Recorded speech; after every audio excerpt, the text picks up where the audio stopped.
Right, good. So, Chris Luard, welcome back to Paul and Bradley's Psychic Cafe. Good to be here, Paul. Yeah, thanks for inviting me. No problem. Always a pleasure. No problems at all. Well, first off, I just want to congratulate you for becoming a a certified mindfulness instructor. Yes, I have my certification now, although I've been teaching mindfulness and various forms of meditation for about 13 years now. I am finally official. Oh, that's fantastic. Yeah, which is good. Oh, Yeah, it feels good. In this day and age, there's so many places that are looking for the piece of paper, and just to have it in the back pocket and to be able to present it when I'm asked for credentials is good. And the program that I took was really quite extraordinary, I have to say. It was really well done. It was offered by a senior acharya, a senior meditation teacher named Fleet Mall, who I have a tremendous amount of respect for. And he had a lot of guest facilitators as well that were all very, very good. So oh, brilliant. Good program. What did you have to do, just out of curiosity? Because I'm just imagining, sitting in a room, meditating, and then, suddenly someone thinks, that's a nice shirt they've got on. Oh, no, damn it! No! Well, so yeah, I can explain. You want me to kind of give the outline of the program? Yeah, I'm just really interested. Happy to do that. Yeah. Just before we get to the main sure. source of the podcast. Sure. Yeah. No, it's great, and as you mentioned, I've just kind of completed it, so it is kind of fresh in my mind, which is always good because other things that are in the back crevices might take a while to retrieve. So this is good. A good place to start. It was offered through Fleet Mall and Engaged Mindfulness Institute. Engaged Mindfulness is a trauma-informed program. So their emphasis is on serving underprivileged communities. Fleet Mall himself is kind of renowned for creating the first prison mindfulness network. So he created groups to go into prisons and offer mindfulness meditation and self-compassion meditation. Now it's in every state in America. All 50 states have a chapter. So that's quite extraordinary. And that's the type of work that I've been trained to do now, is to go into, whether it's in prisons or hospitals or hospice care, or I do a lot of work in recovery as well. Which I've been doing before I got certified, but now the program really gave me a deeper insight into that work, honestly. So we started in September of 2021 with a 7-day silent retreat facilitated by Fleet and a couple of his co-facilitators. And then we went right into the curriculum. We studied the 4 foundations of mindfulness, which are it's a traditional Buddhist text, really, but it was offered in a very secular way. The 4 foundations are mindfulness of body, of feelings, of mind, and then of what's called mental formations, how our mind kind of puts together reality. Oh. So it starts with rather gross and gets subtler, and then very subtle. Yeah. Like that. It sounds like extremely sort of potentially sort of mind-bending kind of stuff towards the end, like how your brain constructs reality. Yeah, it is. We didn't go quite that deep into it, but I've taken other programs and sat on retreats with teachers who do really go into that 4th foundation of mindfulness in kind of a deep way. We touched on in the program that I was in, the Engaged Mindfulness Institute. We touched on what's called the 5 hindrances. And those are really the very normal, natural conditions of the human mind that keep us from engaging in the present moment. So, for example, desire. I'll just list the 5 hindrances while we're on the topic. There's desire, there's aversion, there's restlessness and worry, what's known as sloth and torpor, which is this real dull, hazy, foggy mind. And there's doubt. And so these are the 5 qualities that all human beings share. We all have these, to greater or lesser detail. But they do. The problem with them is that they keep us from living a happy, flourishing life. And so we learn how to work with these 5 hindrances, and then ideally to be able to facilitate to others how they might be experiencing the hindrances and how might they work with them as well. So yeah, we spent about 4 months on that material. And then including loving kindness, compassion, joy, and equanimity, which I've been teaching now for 15 or 16 years. So which we have also... That was kind of a repeat. And which we have also covered in our last episode, Buddhism in Dark Times. Yes. Gotta plug it. Absolutely. And a great podcast that was. I really enjoyed it. Well, thank you very much. No, thank you. And so that was kind of a repeat of material for me. But then in the second semester, we got into a lot of trauma-informed work, which also I've studied quite a bit, but it was really nice to engage in that material in different ways that I hadn't engaged in before. And then in the third semester, we went into different ways and modalities of teaching, different teaching pedagogy techniques and things like that. And I found that really helpful because although I have been teaching now for 13 years or so, I've never actually studied the art of teaching. Oh. And so, yeah, so that was actually really quite helpful. And we set up practice groups where we would teach to each other and critique each other and things like that. I had never had any experience like that. So I found that to be really, really beneficial. To have other mindfulness teachers say what they saw in my offering, right, and how I might change things that might need changing, and the things that were also positive. So that was really helpful. Oh, fantastic! And that was the program. Yeah. That sounds great. It was fantastic. Yeah, I'm glad that you enjoyed yourself. I'm glad you got a lot out of it. So one thing I noticed actually was. I just can't help noticing, this is a thing I've noticed a lot in Buddhism actually. If there's one thing that Buddhists love, it's lists. They love they love lists.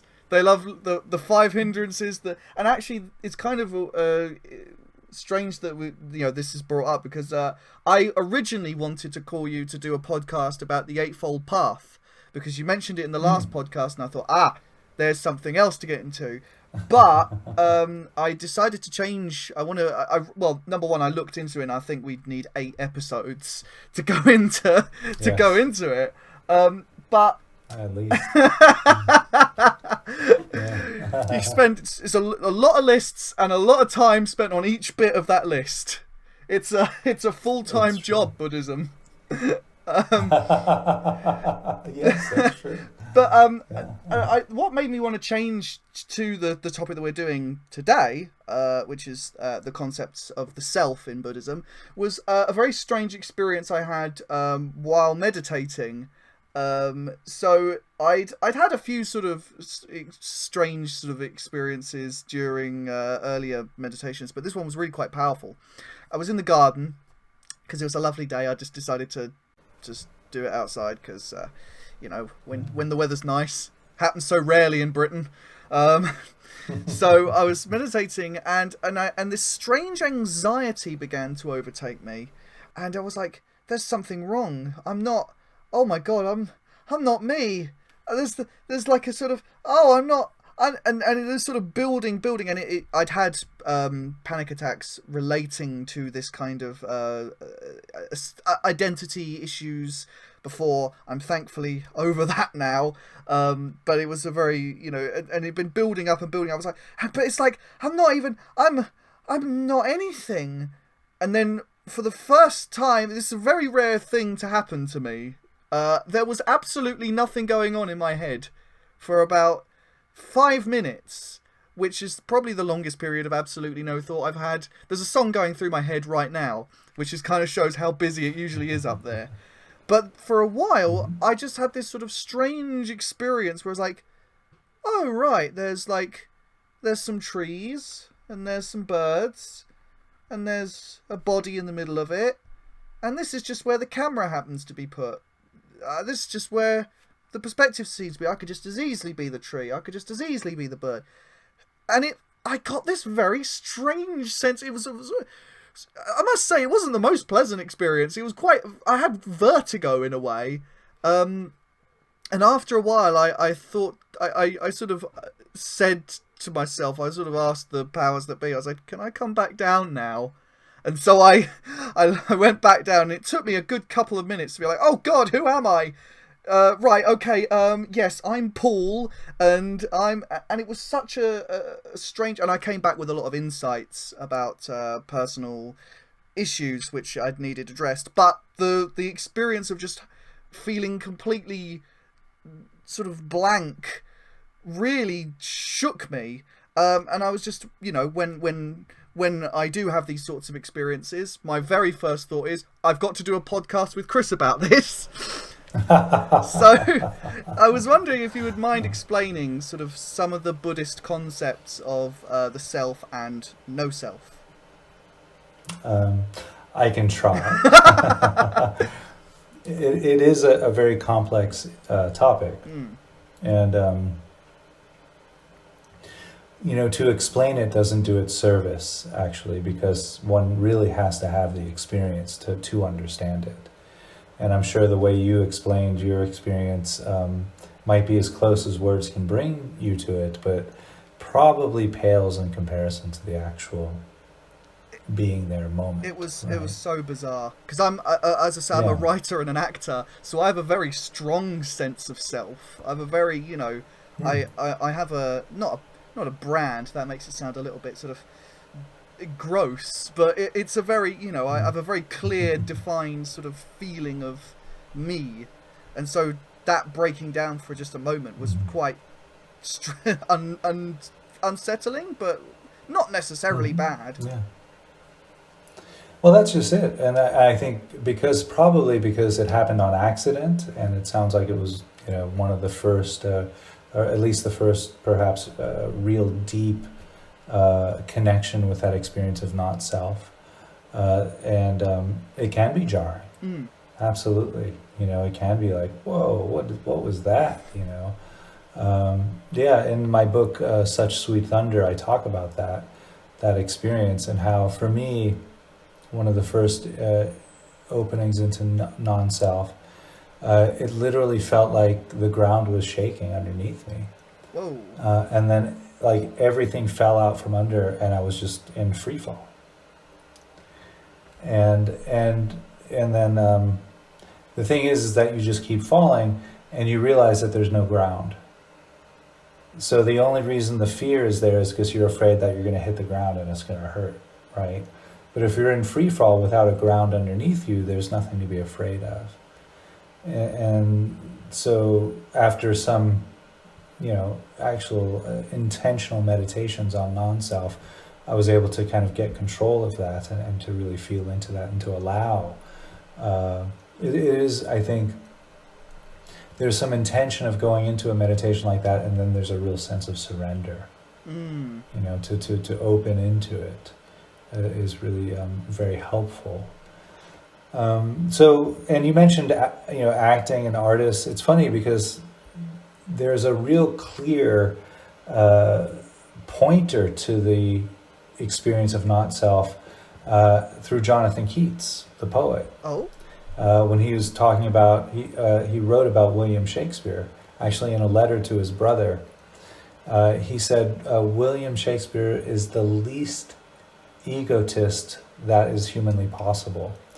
And then he had the capacity of what Jonathan Keats called negative capability, where you're able to, this is how John Keats defined negative capability, to be able to be in an unpleasant situation, or no, it was unpleasant and ambiguous situation without any irritable reaching or grasping. To be in an unpleasant or adverse situation without any irritable reaching or grasping. Now, it's worth noting that back in the time of Jonathan Keats and William Shakespeare in England, the word irritable meant reactivity, reaction, as if a doctor put a hammer to your knee, and that kick up would have been an irritable reaction. Right. So negative capability then is like the ability to be in uncomfort or in an uncomfortable situation without reactivity. Right. And that's an experience of not self, of this experience of just because it is the self that brings us to a reactive pattern, right? It's a defense mechanism by the ego to protect itself. Yes. So I suppose I suppose what I'm trying to, I was going to say reach towards, but we've already described that's not the right word to you. But what I'm trying to get towards is like, it's just quite especially for Western minds, it's an extremely strange like idea to grasp. So, like, hang on a minute. So I'm not me. I'm not me. What is it then? What? Well, it's true. It's a difficult concept. So I think it helps to first, let's say that, okay, according to the teachings of the Buddha, it's not that we don't exist, right? Not self isn't saying that we just that this is all an illusion. Often we kind of get that, but that's not exactly what's there in the teachings. So, because the Buddha actually would talk about self and how, there's a very famous and often quoted passage in the early text, just as a farmer irrigates a field, just as an arrowsmith fashions an arrow, just as a wood turner fashions a piece of wood, so the wise one tames their self, or shapes their self, depending on the translation. And so clearly, then, there must be a self. Right, but the confusion is around, well, what is the self? Because we habitually experience the self as being this fixed, permanent me. Right, Yeah. This fixed, solid entity looking out behind these eyes and experiencing a world out there. And the Buddha said that's an illusion. That doesn't make. That's not right. It's not a correct way to see reality. In reality, at least according to these teachings on non-self, is that there is a something called a self, but it's a fluid, ever-changing, transient experience. Ah, right. Yes. Okay. Okay. Right, I was going to say, because that would have been absolutely terrifying if I just flat out didn't exist. Yeah, well, a lot of, and there were teachings given in the 12th century around not-self from a Tibetan master who teaching monastics who had never encountered teachings on not-self, and they all started vomiting and getting violently ill. Because they couldn't, because exactly that, they started to misinterpret the teachings. They went the other direction too far. Right. Right. It is really about finding the middle ground.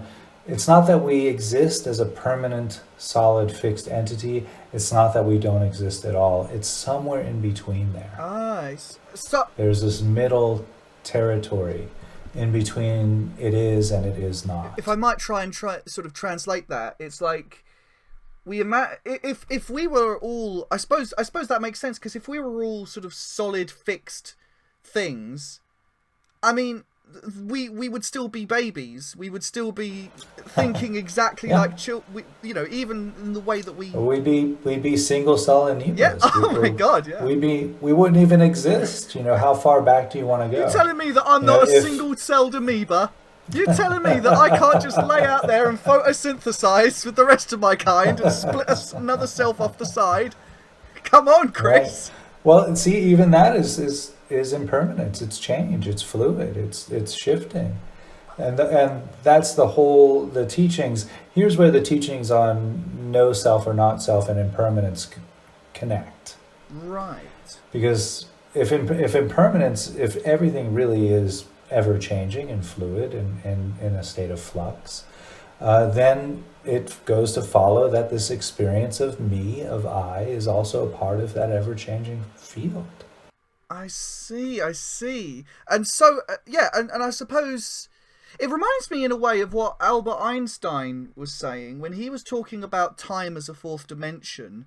He said that if we were to, well, I'm not sure if it was him or someone who's following him. I'm not very good at scientific quotations. I got a C in science, but if we were to view ourselves sort of objectively in outside of the fourth dimension, we would essentially we would not look like this, with our bodies and that. We would look like these long strings of us, like spaghetti, that would start, infinite segments of like a baby, a second older baby, a second older baby, up and up and up and growing and growing, and out and out and out, branching across in all these different directions, mixing in with other ones. And right, so I suppose, I'm just going to try and bring this to a sort of a more stable idea. So the Buddha taught that just as everything else is always changing, just as the world is a sort of perpetual fluid motion, we are also part of that motion. Yes, exactly. Wow. Yeah, that's exactly what not to plug myself or anything, but my second book is all about that. Oh. It's called A Voice from the Ever Change, and the whole book is pointing at that experience. Right. Of impermanence and not self. Yeah. So I suppose my question is, in that case, what was it that I experienced, or what was it that all those teachers experienced? Because that was a little bit less than it was a little. If it was just that we're always changing, well, all right, I can track in my mind that I woke up a little bit different than I ended the day. The person that started this podcast is not the same person that's talking right now. But to experience sort of a nothingness of all sort of sense of self, ego dissolution in a way, how does that play in? Yeah, it's a great question. And, it sounds, to me, and this is very connected to not self, it sounds like an experience of emptiness, where, the form and the formless kind of gets ambiguous. The line between form and formless, where because of this ever-changing field, there's the line between myself, this body, and the environment around me. It's actually fluid. It's not a fixed. It's not the way we experience it. The human nervous system. Evolutionary scientists have claimed, and I tend to believe this, that the line between my hand, for example, and the atmosphere is changing. It's fluid. It's not a fixed line. And this would go to Albert Einstein too, E equals MC squared, right? The energetic fluidity of this experience. And to me, it sounds like perhaps you are having some of that kind of emptiness quality. You're it sounds like perhaps you connected with the present moment in such a way that you were able to let all of that go, to let the concept of yourself go, to let the concept of inside and outside go, and to really just, particularly when you said, I could just as easily be the bird or the tree. That to me is a real clear indicator that there's this experience of no inside, no outside. There's just an awareness of experience arising. Yeah. So it's almost like this is actually it's played into sort of feelings I've had before, or sort of intuitions. It's like, when you think about it, you're never separated from the rest of the world. I mean, I'm sitting, right now there is me, but also there is, I am connected to the chair, and my feet are connected to the ground, and the ground is connected to the rest of the earth, and there's air touching my skin, and actually there is as you say, there's no inside, there's no outside. It's like, you know, we're a singular organism, and I'm a very uppity blood cell. I'm a very a very aware blood cell. Yeah, yeah, I think that's a very accurate way to put that. The experience of that, and and and the benefit is that, you know, because, you know, sometimes I give teachings on this, and then people are like, well, why bother with all of that? I was going to ask that exact question, actually. Yeah. Great. Yeah. How does this help me in my day-to-day experience? And, you know, we touch into this, we tap into it either through meditation or, as you did, on accident. Sometimes we bump into this reality, and then we you know, as you said, we bring insights back with us that perhaps inform our conversations with others, our relationships with others. I think, you know, perhaps it informs our relationship with ourselves. You know, we might take ourselves less seriously. We're less attached to the outcome of certain endeavors because we see that there's a much, much larger scheme at work than whether I get the promotion, for example, or whether I complete the next task, or I buy the groceries, or whatever. There's a much, much, much larger plot line that includes, as you said, includes everybody, includes everything, includes the entire universe. And as you said, we're just this kind of speck of dust in the middle of that, or a conscious blood cell on the you know, periphery of this, you know, ever conscious, ever aware, ever expanding universe. And so when we have an experience like that it's so, at least in my experience, it's so humbling. Right? It's really very, very challenging to come away from an experience like that and be an egotist or be a narcissist. Yeah, now that right? They don't go. They can't really coexist. It's an extremely sort of you know, I do have a bit of a sort of, I don't want to say self-important, but I feel I do have a little bit, you know, in my head of just like, well, you know, I'm the middle of it, really. Which, you know, it's not something I'm. But, you know, if you're an actor, there is an element of, you know, or if you're a writer, I mean, it does take a certain amount of arrogance to think, well, what I have to say has never been said before, and everyone should read it. But it's something that I like to try and keep, you know, what's the word? Sort of under control, you know, sort of in its place, and it's an extremely it was an extremely sort of strange experience of just like, I might never come down from this. I might, you know, sort of that moment. I've never done psychedelics or anything, but I have been told there is a kind of experience of like, I'm going to be like this forever. I'm just gonna, this is my life now. Perhaps, yeah. But yeah, yeah.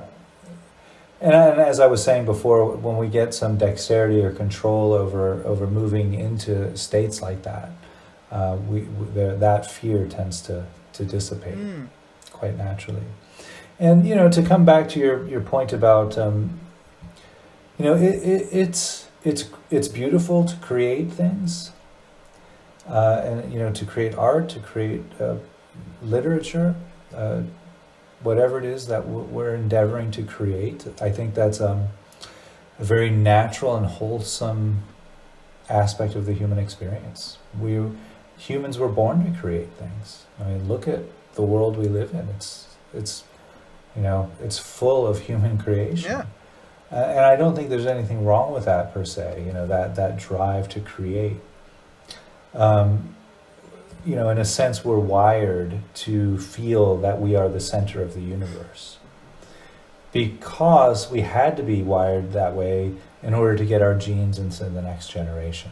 It's very, very hard to, you know, survive a wild lion attack if you think, you know, that lion, it's part of me, man. Yeah, exactly. We would have never made it had the cavemen 200,000 years ago we're having these experiences of not self, Yeah. or this oneness with nature, right? Or even the idea that, oh, that person deserves to eat just as much as I do. Now that goes against the total grain of natural selection. Natural selection wants us to feel that I am the most important and I deserve to get that steak more than the next person. And that's the people who were really strong in that were the people who got their genes into the next generation. And so that's why we're still wired that way, because it was successful. It was a successful evolutionary tactic. And we see this now, if you're, I don't know about where you live, but in New York City, if it was raining outside and I ran outside to catch a taxi, and there was somebody down the street trying to hail a taxi, I would put my hand up much higher, right? Because I was needed to get that taxi before I got soaked, right? Even though that person might have been a surgeon on his way to save someone's life, I still felt that urge to, self-preservation. And I think that's normal. I think it's natural. I don't think we need to berate ourselves if we have those tendencies. And at the same time, we can work to change that. Yes. It's just because we're wired that way doesn't mean it's a life sentence. Yeah. Oh, that's a great line. I love that. That's brilliant. Yeah. I mean, and I say, people. I think people really, what you were saying, like people clinging, it's about narcissists clinging to that sort of, I very much, you can see that a lot of the time in, all sorts of spheres, the political sphere, a lot, but also Yes. in personal spheres, we've very much become, we're very much hung up on the individual mindset. Because it was helpful at some points, but it's, how would I say, it feels like this is where the unusual British heat is slowing my brain a little bit. Another example of the impermanence and constant change of all things.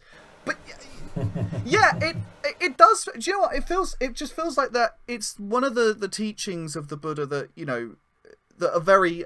It's probably one of the hardest ones to really internalize. But I think when you do, it's very beautiful.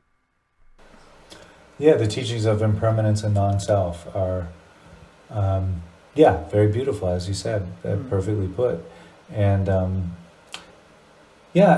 Just the fact that you and I can sit here and have this conversation shows that people are waking up.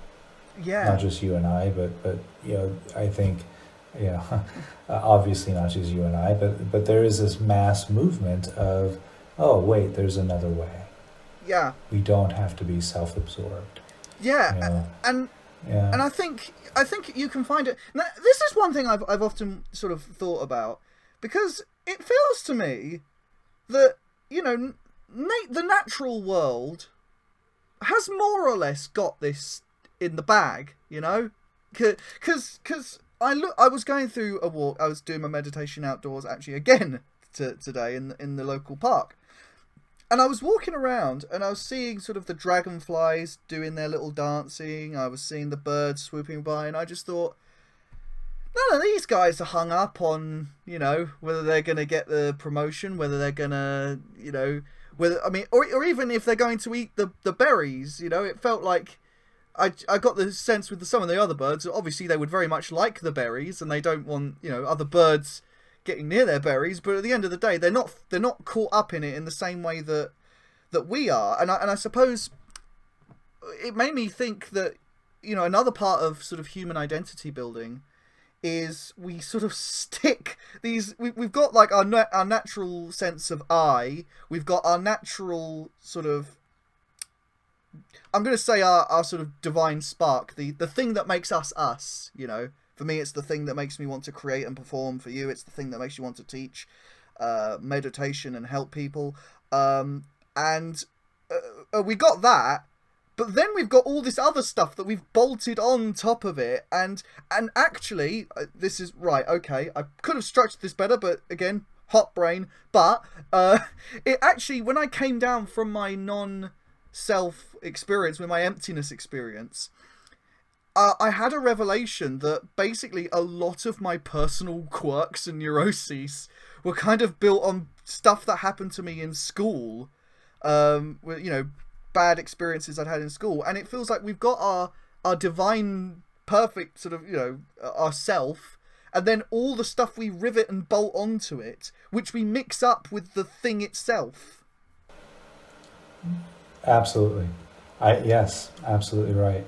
It's my understanding, and I this is definitely a point of view that I agree with from the Buddhist tradition, that the human being, when we're born 1/4 of loving kindness, 1/4 of compassion, 1/4 of equanimity, and 1/4 of joy.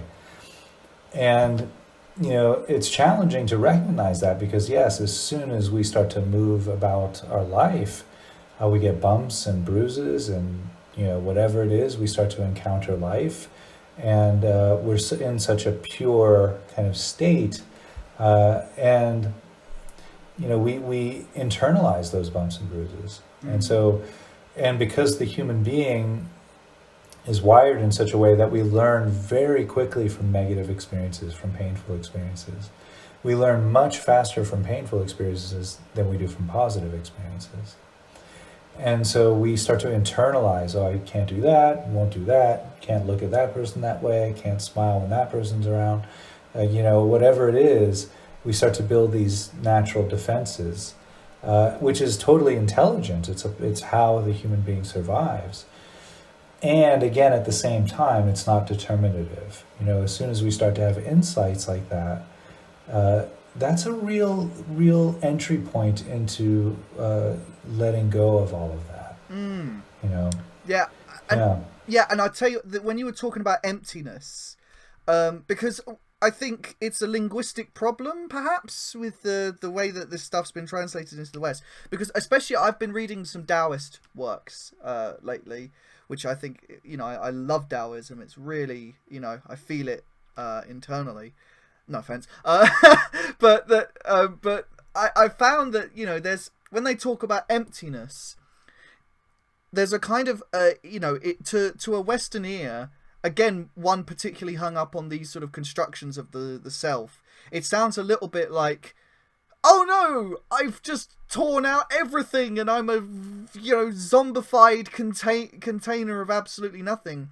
Whereas the actual sort of feeling is more like, and I've this is something I've felt a lot of times, is more like, no, you were full of garbage and you've got to get that out of you. It's, all this sort of, it feels like a sort of, I use an analogy of just like, if you don't process something, it just stacks up inside you until it eventually compresses down and becomes like this sludge, this biodegraded oily substance that clogs up your system. And when you get it out of you, you feel, and again, this is where you identify with that. There are people who very much, I knew a person once who almost counted their lives by the amount of slights against them. That was how they measured who they were. And it was just, and it just feels, it's such an exhausting way to live. It's such a, and you don't get much done in that way. And when it's out of you, what a relief. Mm. Yeah, well, I agree. And I think you're right. The Taoists do really speak to that in a powerful way. I like your analogy. It's very kind of playful and very visually rich. I hesitate to make the wounding and the bruises, though, or at least the defenses that we create around that.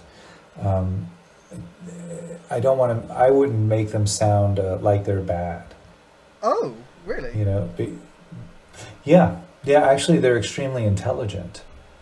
that we're able to do that because it's how we survive. Yeah. You know, if we encountered something painful and we didn't have that memory, we'd go do it again. I mean, it's the child putting their hand on the burner, right? Yeah. You know, we would just continue to do things that brought us into very painful situations. So it's important to I think, to really honor that tendency of the sludge, of being able to create that, because it's a protective, if you know, to follow that analogy, it might be a protective coat. Ooh. You know, but the thing is that very, very often, most often, that's, you know, because that wounding happened so long ago, and we still have these protections in place. Yeah. So they're right. It's outdated. We don't need that anymore. And in fact, those protections, you know, as much as they help us keep the painful out, they also keep the beautiful out. Wow. They keep the pain out, but they also keep the pleasure out. Yeah. And equally, they keep us from allowing our beauty to shine. You know, the wall works in many ways. It's not just that it keeps the painful out. The wall works. So when we can start to let that go, yes, there's a tremendous benefit in that. Life becomes a lot more rich and colorful and beautiful and joyful and more painful. Mm. You know, because now our defenses are starting to come down. We do actually feel the pain in a much deeper way, but it doesn't bother us as much anymore. Yeah. I tell you, I have to say, I really jive with that analogy, because well, for example, I'm comparing how I went back through my old journals from when I was like, you know, before I started doing meditation, before I was, you know, getting into all that sort of stuff, and you know, all my musings on like the news and that, and for me it was this sort of this numb or just not even numb, but this sort of dark, heavy feeling of, yeah, we're all going to die. Yeah, no, it's all screwed. And it's this sort of real deep, you know, this deep thing that just, and it wasn't, and then sometimes I would be sort of apart from it all, feeling like, you know, I don't know if you've ever read the comic book Watchmen, but feeling a bit like there's a character in it called Dr. Manhattan, who's basically a god because of this sort of science experiment, and he says, you know, there's no difference, structurally speaking, between a living person and a dead person. It's all the same, really. You know, that sort of like so detached from things, so far apart. And then sometimes it would all suddenly hit me, and I'd be like, "Oh God, no!" Like, you know, just all attacking at once. It's this horrible, violent oscillation. But then it would all, no matter what, it would all still be trapped up and pinging around, and it would just, you know, bruise on bruise on bruise, and not a productive kind. But then post meditation, I mean, my most recent podcast was a solo episode that I did because I just felt like I had to comment on the situation in Ukraine, and I got very emotional about it. I got very, and it really hurt. But there's a kind of redemptive quality in the hurting, you know, because Absolutely. It's like there's a very real sense of like their pain is my pain, and the pain of the world is part of me, and when it gets to that point, it feels like you just want to throw open your arms and just love everyone, because, you know, the poor, sad, silly lot. Well, what you're pointing at is you know, the deep beauty of compassion. You know, where that brings us together through our suffering. You know, that we recognize, you know, we know what it feels like to suffer, and so when we see other people suffering, and we're like, oh man, I know what that feels like. You know, let me help, let me do something. Yeah. You know, and yeah, that's beautiful. And you're right, it can be quite painful, but at the same time, it's also it is what connects us as human beings. You know, it's beautiful in its sense of belonging. Yes, absolutely, and that's really sorry. That really one ping me. But that because I feel increasingly. I mean, maybe it's just as I'm getting older. I mean, you know, I'm entering the quarter life crisis. I'm entering the The ripe old age. yeah, and I'm entering sort of, you know, where it feels like my life's just kind of starting now, and it's like I want to be part of the world. I want to be with people. I want to just enmesh myself in others. I don't want to just keep thinking about myself all the time. You know, all right, I get the point. I get the gist. You know, I've gone through my journals. After a while, I've just realised I've kind of run out of stuff to say. It's like, yep, all right, I get it. I want to go out now. I want to, you know, just become part of the world. And so that's such a beautiful drive, you know. Yeah, the drive towards community and belonging and friendship and connection and all of that is so fundamental to the human experience, you know. Yeah. It feels like that's sort of it's kind of the way forward for the whole world. You know, yeah, I hope you're right. You know, yeah, I'd like to think so. I mean, you know, all of the scientists that I study and read, and all of the teachers that I follow, all would tend to agree with that. You know, that is the way of the world. That if we're going to survive as a species, that more and more now we're needing each other as a world, as a global community. How else are we going to solve the climate crisis? How else are we going to, you know, solve the situation in Ukraine? You know, or the global economy now that's really, you know, taking a tailspin. I mean, there's no more. It's, you know, gone are the days where we can draw up the borders of countries and say this is their problem and this is my problem. That doesn't exist anymore. Absolutely. I mean, I think it feels like the old way. If you were to imagine a sort of cliff face, like just wave upon wave has been hitting it lately. You know, the 1960s was a wave. You know, then the 1990s was a wave, but it feels more like it's literally 3 waves a year for the last sort of 4 years. I don't know. I think there is a trend, I think, of people feeling sort of apocalyptic. You know, there's this sort of, you know, there is a sense of, well, it's all ruined. Too late. We're too late. We're done. But I feel like it almost feels like that's just the last defense mechanism that we can put up. Because I remember hearing in the ICCP report, which was, you know, I didn't read much of it because it wasn't the most fun read, but it said if we do absolutely nothing from here on out, we're heading for about 2 degrees of warming, which is bad, awful, really not good at all, but it's not apocalyptic. I mean, it doesn't help other types of potential apocalypses from not happening, but on its own, actually, if all other things, you know, notwithstanding, we're likely to have, we actually do have a future. The question is, what kind of future do we want to have? Right. Sure. Yeah, you're right. And, you know, I think, you know, hopefully, you know, because there is the potential of a tremendous amount of suffering.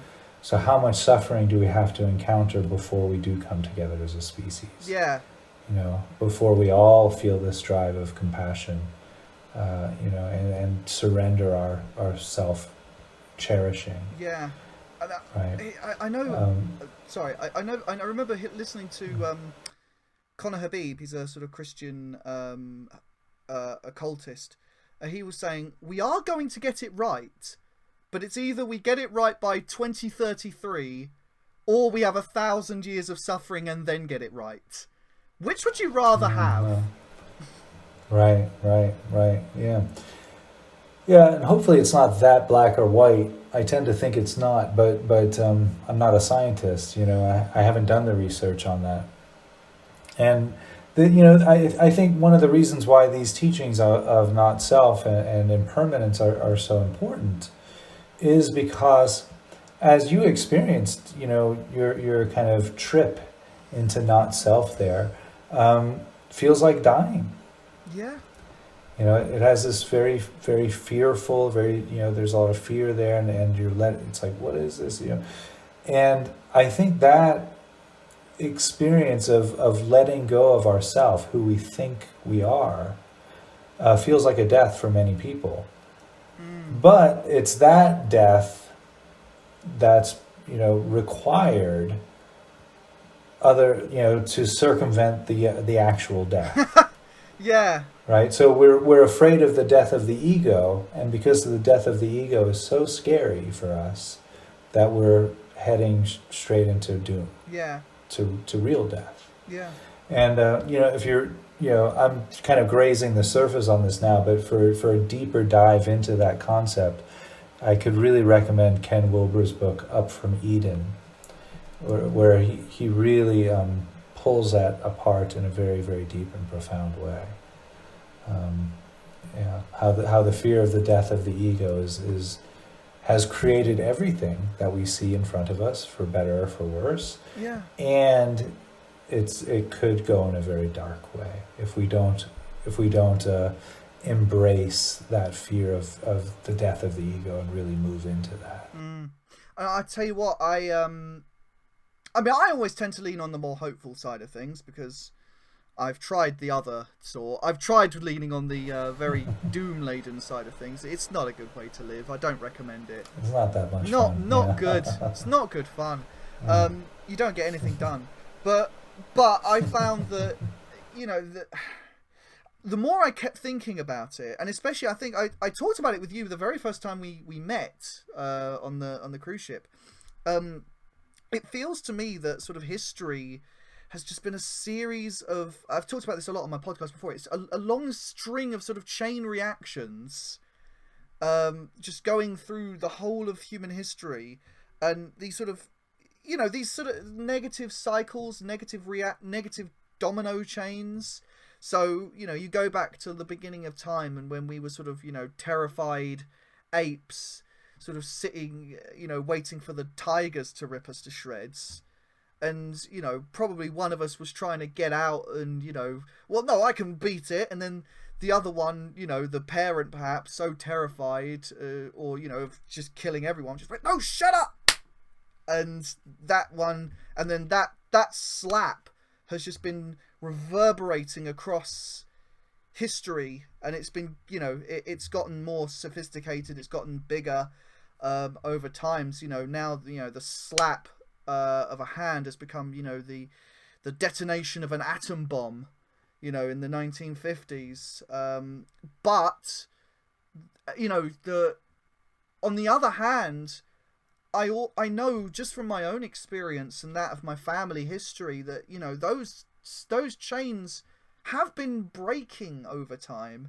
And, you can, I think you could just look at it, you can look at it just sort of,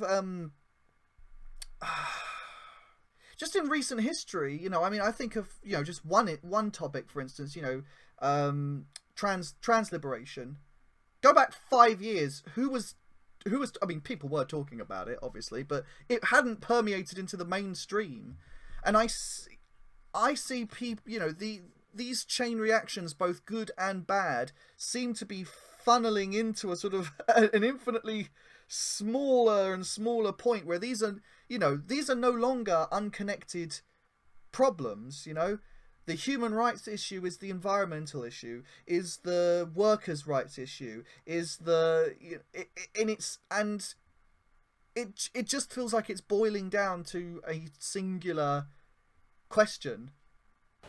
I think that's a very astute point. I think you're right. I think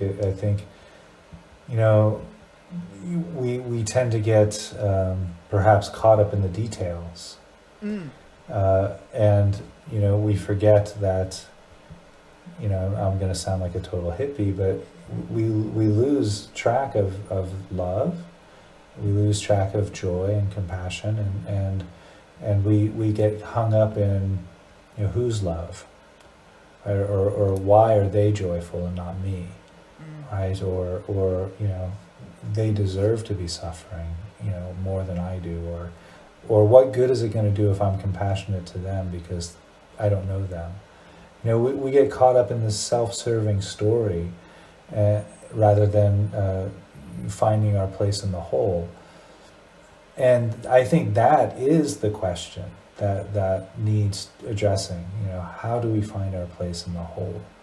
I mean, HOLE, WHOLE, the whole, the wholeness, right? Where do we find ourselves in that wholeness of the universe, of the human experience? And how can we serve that? Yeah. That's the real question, whether it's human rights or the global climate predicament or government, imbalance and corruption. All of those problems stem from us losing our place in that wholeness. Yeah. We again, it comes back to that self-cherishing, that self-importance that people get so hung up on. And it goes back to that fear, it's of course I'm like this because how else am I going to afford my house, or how else am I going to pay for my car, or how else am I going to feed my children? But it's just somebody's got to take the first step, and it might as well be me. Yeah. Yeah. And that's it, and other people will follow. And it's just, I think that's the question that needs to be addressed. I suppose if there's infinite sort of strains of the problem, if there's infinite sort of strains, there are also infinite solutions. You can, because I mean, I play these podcasts to my dad a lot of the time. And he is not a spiritual person at all. He's very sort of skeptical. I would say cynical, but he would say, no, I'm just realistic. But I can just hear his voice now, preemptively, going, all right, well, what do you do about it then?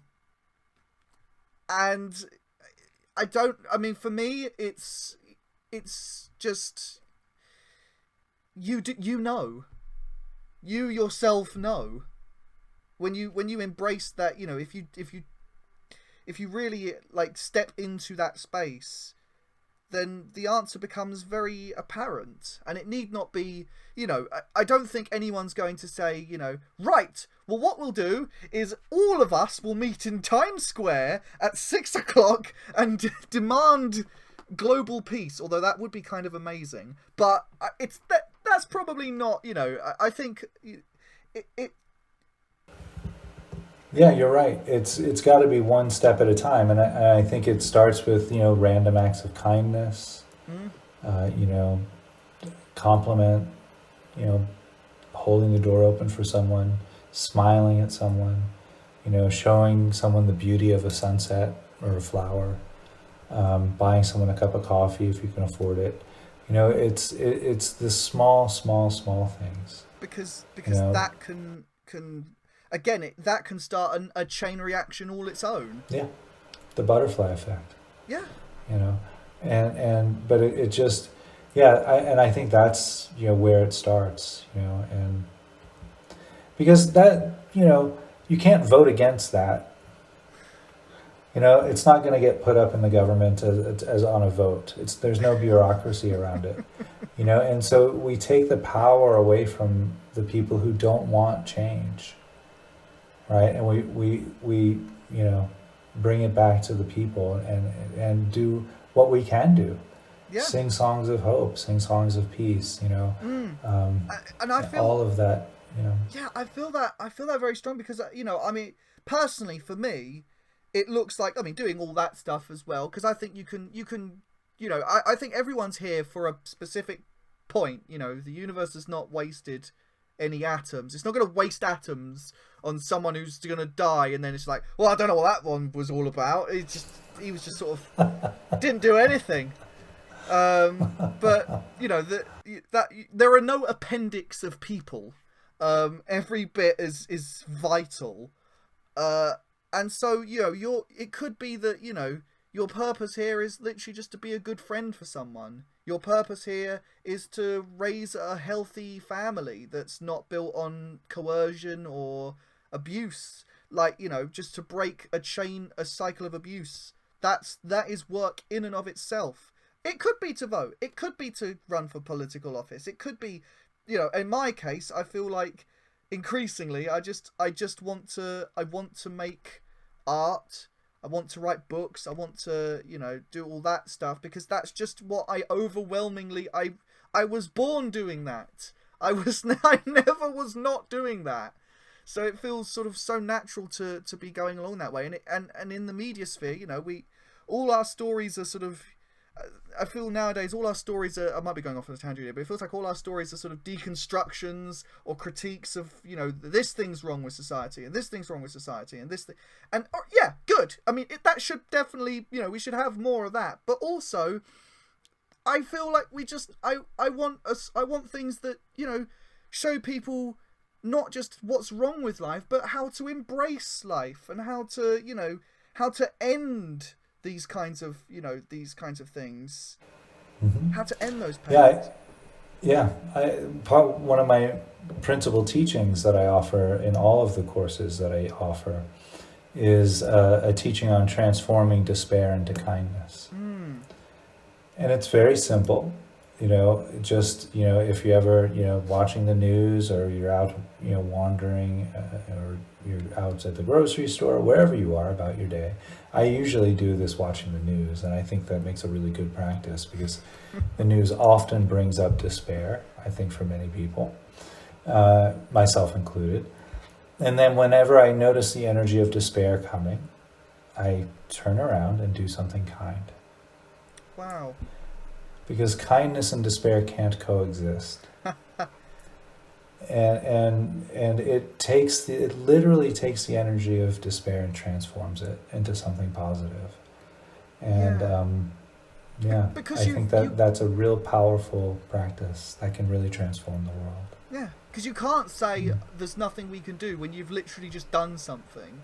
Yeah, absolutely. I mean, even if it's something simple, like I was saying, complimenting someone or buying someone a cup of coffee or anything positive. One of my favorites lately is sending someone an email that I haven't talked to in a few years and telling them how much they mean to me. That's fantastic. Something like that. Yeah. And I often get an email back saying, "Thank you so much. I've been thinking about you recently. How are you?" And things like that. So anything out of kindness from the heart, whenever you feel despair, it's such a powerful practice. Yeah, and people will say, obviously, well, oh yeah, all right, fine, I'll go send an email to someone I love, yeah, because that's really gonna save the burgeoning financial crisis. Yeah, that's really gonna do it. What you need to do Nothing is send worked. a lovely email to the world powers. And no. Well, I think it helps to send an email like that on ears that will receive it. Yeah, I mean, compassion and love, even if they don't produce immediate political results, which, I mean, that's a kind of that would be an insane way to look at sending love to someone. Like, I'm going to tell my mother I love them because I hope that it will affect the Dow Jones. Right. Or even I'm going to tell them I love them because I want chocolate chip cookies, Yeah. It's not real kindness if there's a quid pro quo. No, but just love and compassion are qualities worth cultivating just in and of themselves, regardless of the outcome. Just because they feel good. Yeah. I mean, anyone who thinks that it hasn't that it wouldn't affect the person's life. I mean, how does it feel to receive something like that yourself? Some days it can. I have genuinely, I've had people deliver a single sentence to me that's completely changed the shape of my life, and the course that I've taken. So never doubt that it's we are that powerful when Yeah. we're stepping into that field and just doing what the spirit commands, if you will. Absolutely. I couldn't have said it better myself. That feels like a lovely way to end it. Yeah, if you don't mind, while we're here, I do have a couple of programs coming up. If I might set up my Absolutely. lemonade stand here and plug that. Yeah. Okay, yeah, I appreciate that. So, and because I did mention a couple of practices that I'll be offering. One will be, both of these courses will have that quality or that practice in it, where we experience despair and transform that into kindness. So the first program I'll announce, there's two running at the same time. The first one is called Heartfelt Awareness, which is an 8-week online program in mindfulness. And so the reason why I call it heartfelt awareness is because the word for mind in Sanskrit and Pali is the same word for heart. And so in this 8-week course, we're going to be looking more at what it feels like in the body when we put our heart in the present moment. So it has a lot of compassion practices in the course and a lot of love and kindness as well. And that will launch on July 26th and run to September 17th. This is all East Coast of America time. I'm going to give the dates and times. So Tuesdays from 8 p.m. to 10 p.m. and Fridays from 8 p.m. to 10 p.m. So we meet twice a week. That's section 1. Then section 2 is for perhaps more people who might be listening to your podcast, the people in Europe. That's Wednesdays, and this is in France, Wednesdays at 10 a.m. to 12 noon, and Saturdays from 10 a.m. to 12 noon. All of the information about the retreat is on my website, which is www.suchsweetthunder.org. And I'll give the second retreat here. The second retreat that I'm running, which runs consecutively side by side, just on different days, is Equanimity. It's called Equanimity, the Clear Seeing Heart. This is also an 8-week program. We'll be meeting East Coast time Wednesdays and Sundays, 8 p.m. to 10 p.m., which equals Thursdays and Mondays in France or Europe, 10 a.m. to 12 noon. Both programs only cost $99 for the whole 8-week program. It includes unlimited one-on-one sessions with me if you find that helpful, supportive. It's a whole package deal. You can do all of it in your own pace by watching the videos, or you could go to some of the live sessions or all of the live sessions. The live sessions are great because there is quite a community of meditators forming around these courses. So if you feel like you'd like to join a community of meditators, I could really highly recommend these courses. They're a great experience for that. And again, if you'd like to find out more about those courses, it's all on my website, suchsweetthunder.org.